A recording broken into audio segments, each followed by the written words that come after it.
Hi, this is Reinhard from Everyday Systems. Last episode, I described how I've been practicing my daily task management system, personal punch cards, since 2007. What I've learned, what I've changed, and what I've kept the same. Although I've learned a great deal, I haven't changed a whole lot. In fact, the one modification I made was a reduction in what's required. I subtracted a column. That's right, it took me 5 years to subtract a column. Call me the Flaubert of self-help. Mostly these 5+ years have just deepened my appreciation for how well the system as originally described works, which is good, if not very interesting news.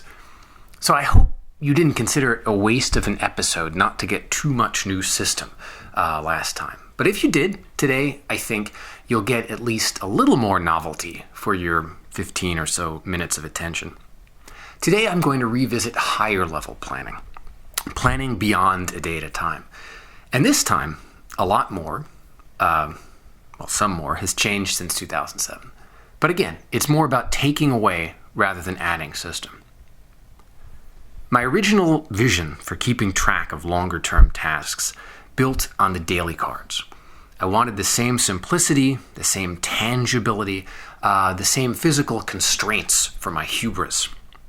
Because this is the flaw of every electronic task management system.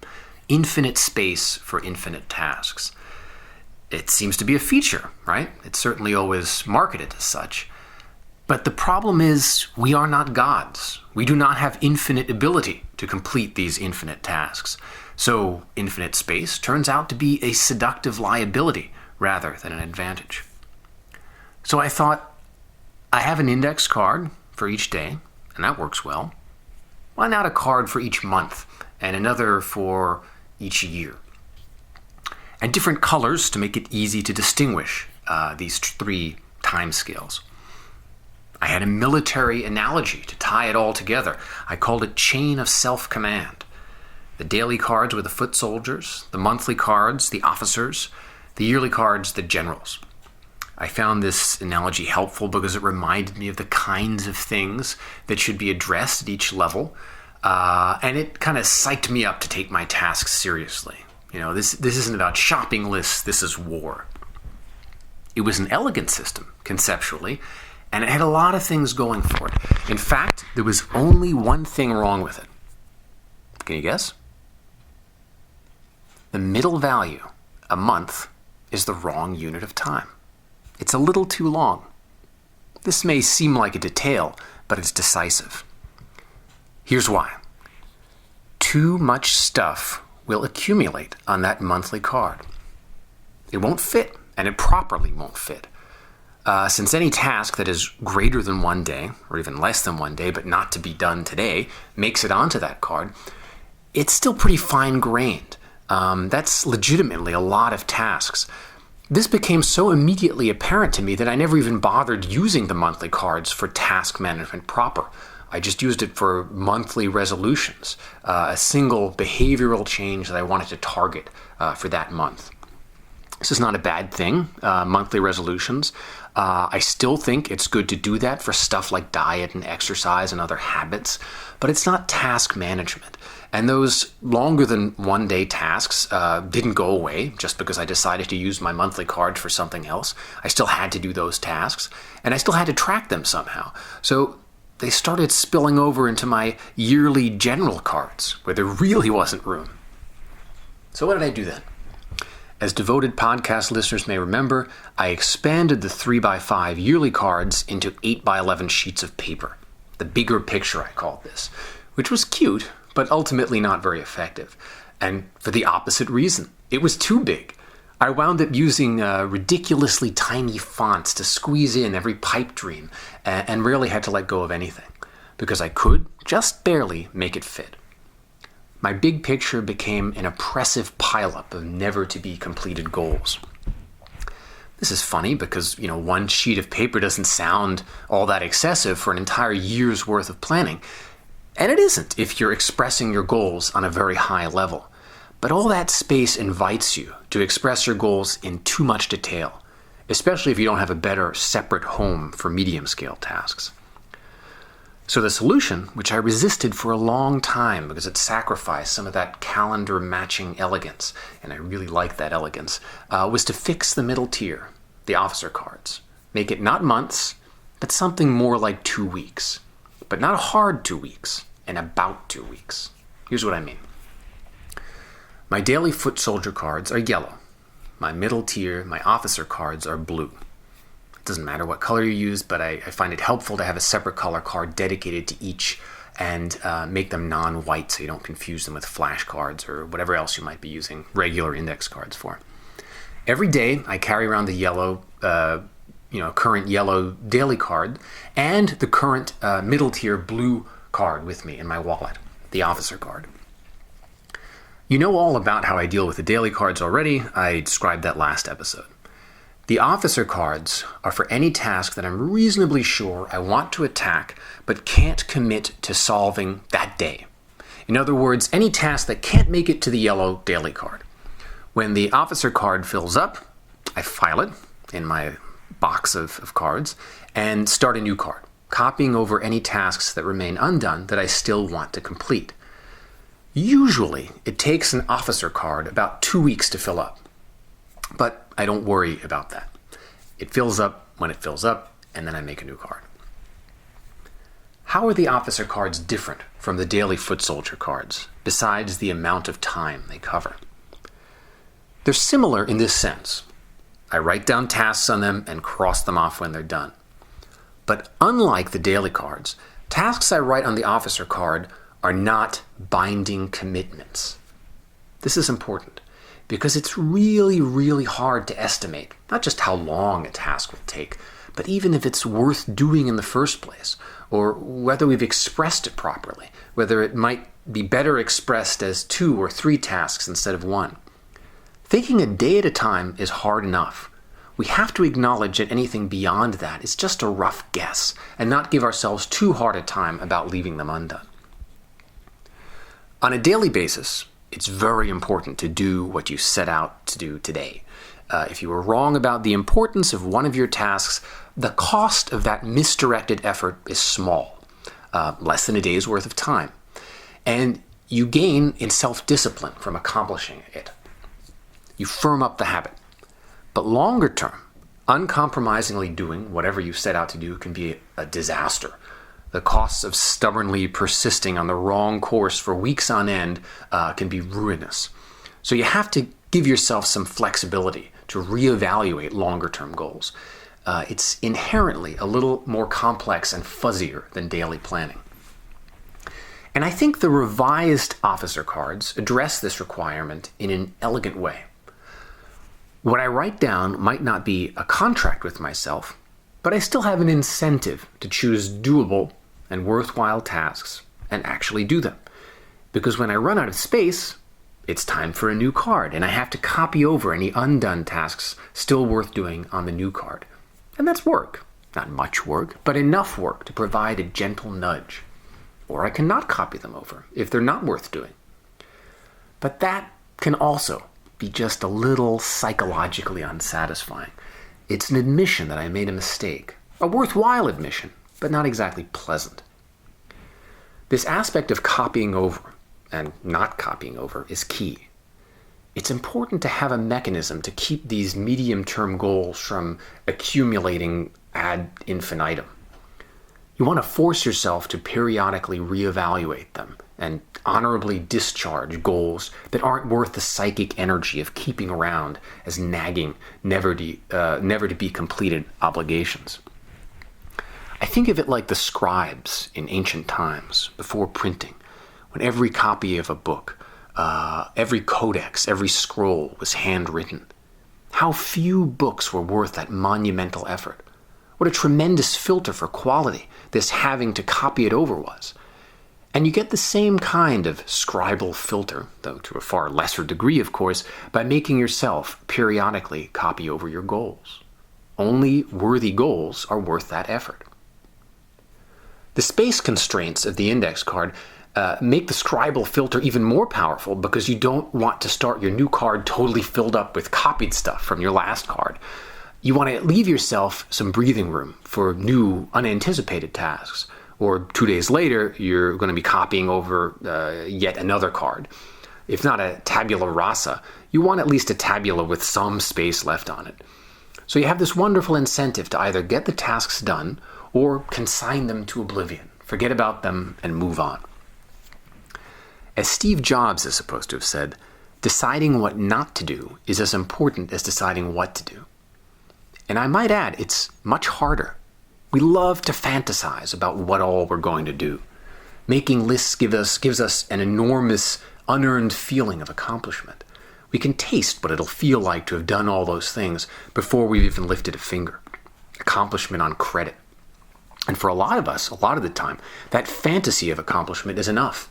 Why bother going the next painful step and actually doing something? As a corollary, we hate removing things from those lists. It feels like defeat, like giving up, or even worse, like Sophie's choice. Which one of our precious fantasy accomplishments are we going to give up on? But we have to whittle down those lists if we're to have any chance of getting what's truly important done, or even figuring out what it is that's important.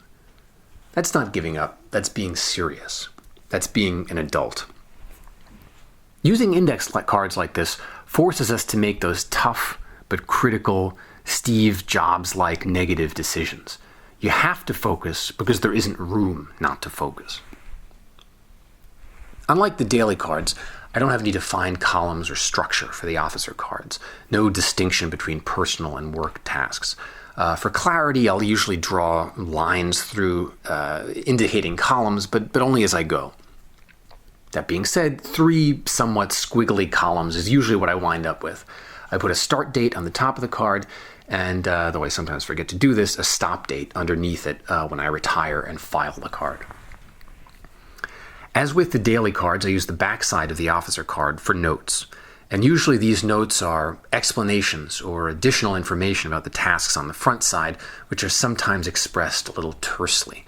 I can usually remember what a task is that I've written down for a day, but 2 weeks sometimes requires a little extra elucidation. So what about the yearly cards? I certainly don't use the bigger picture, 8 by 11 sheets of paper anymore. In fact, I don't use anything. The general has abdicated for several not completely satisfying and perhaps even contradictory reasons. 1. Highest level goals should be so concise that if you can't keep them in your head, there's a problem. Even an index card would be too much. Once you get the clutter of daily and medium-term tasks dealt with, you'll realize that what's left is actually very clear and pure and simple. 2. We are so profoundly bad at estimating long-term goals that setting concrete yearly goals in any detail is by definition hubris. 3. When you get to goals at the highest level, you run into meaning of life type questions that it feels boorish, if not almost sacrilegious, to reduce to some task management framework. There are more things in heaven and earth, Horatio, than are dreamt of in your personal productivity system. 4. Thinking about the future is better done in a more expansive, open-ended note-taking kind of way, rather than coming up with bullet point objectives. This is an area in which my Luddite tendencies are weakest. I'm a big fan of speaking notes into an audio recorder, as some of you may remember from my audio didact podcast a few years back. And I'm also, somewhat more recently, a big fan of Evernote. I find both these media very helpful for wrestling with wide expanses of future. 5. Most of the big things I want to accomplish aren't discrete goals, something I can cross off a list and be done with. They're habits or disciplines that have to be continually practiced on a daily or maybe weekly basis. As such, they're better expressed on the daily cards. Did I practice this habit that I want to practice for the rest of my life today?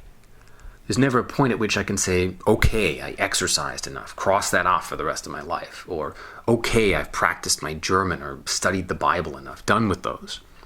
So although strung together, these are big, lifetime practices. The point at which it makes most sense to track them is the smallest point, day by day. And even activities that seem like they have a discrete endpoint are often better thought of as day-by-day habits, like write a book, or invent a gizmo. Those goals become a lot more achievable if you express them as write or tinker in the garage every weekday morning from 6 to 7:30 a.m., or however you want to arrange it. Rather than being an end in itself, the published book or patented invention, or perhaps string of books or inventions, is a byproduct of this daily habit. 6. At work, it's true you'll often have goals or projects that take 6 months, a year, or even longer. But this is beyond the realm of personal planning. Stuff like this is, it's going to involve not just you, but a whole slew of other people and overcomplicated project management systems that you have no control or choice about. Now, chunks of this may make sense to express on your personal punch cards, but I find that however large the whole projects are, the chunks fit just fine on the daily and officer cards. And it's not like you're going to forget about the larger project because, just look up at the axe hanging over your head to remind you. 7. And this is it. This is the last, reservation. Finally, short-term planning is easier, more pressing than, and a prerequisite to figuring out long-term planning. If you can't figure out how you're going to get done what you need to get done today, you don't have a prayer when it comes to next week, much less next year. It makes sense that I had to tackle daily planning first, then move to medium-term planning, and then maybe consider formal long-term planning if still necessary. My sense is that most people more or less know what they want long-term. It's the practical what next that stumps them. As I said, I'm not 100% sure I'm convinced by these reasons, and I can imagine myself revisiting long-term goal setting again at some point. For now, with 3 young kids, my year-plus scale goals are so unavoidable and obvious that it's difficult to wring my hands too much over them. Pay the mortgage, put food on the table, get home in time so my wife and kids can see me at the end of the day, etc. Perhaps if and when these pressures ease up a bit, the general will return in some capacity.